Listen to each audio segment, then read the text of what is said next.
আমি Koushik Barman, Kalchini government ITI college fitter trade instructor. আমরা আজকে দেখব ফিটার ট্রেডে বিভিন্ন ধরনের গুরুত্বপূর্ণ টুলসগুলির মধ্যে একটি টুলস, যেটা হচ্ছে আমাদের হ্যাকসো ব্লেড।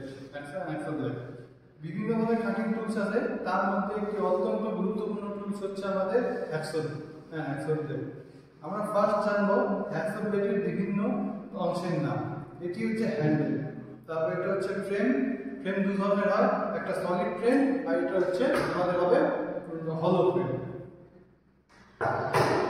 আর এটা হচ্ছে উইং নাট, এটা হচ্ছে অ্যাডজাস্টেবল ব্লেড হোল্ডার, এটা হচ্ছে ফিক্সড ব্লেড হোল্ডার, আর এটা হচ্ছে পিন, আর এটা হচ্ছে ব্লেড। আর হচ্ছে এটা হচ্ছে ফেরুল, এই যে হ্যান্ডেল আর আপনার বডির মধ্যে যে মাঝখানটায় যে অংশটা লেগে থাকে সেটা হচ্ছে ফেরুল দিয়ে গ্রিপ করানো থাকে। এবার প্রতিটা ম্যাটেরিয়ালের নাম জানবো আমরা।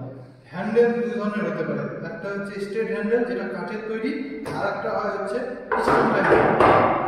পিস্টল টাইপ হ্যান্ডেল যেটা হচ্ছে আমাদের প্লাস্টিক অথবা মেটাল তৈরি হতে পারে। তারপর বডি হচ্ছে মাইল্ড স্টিলের হবে।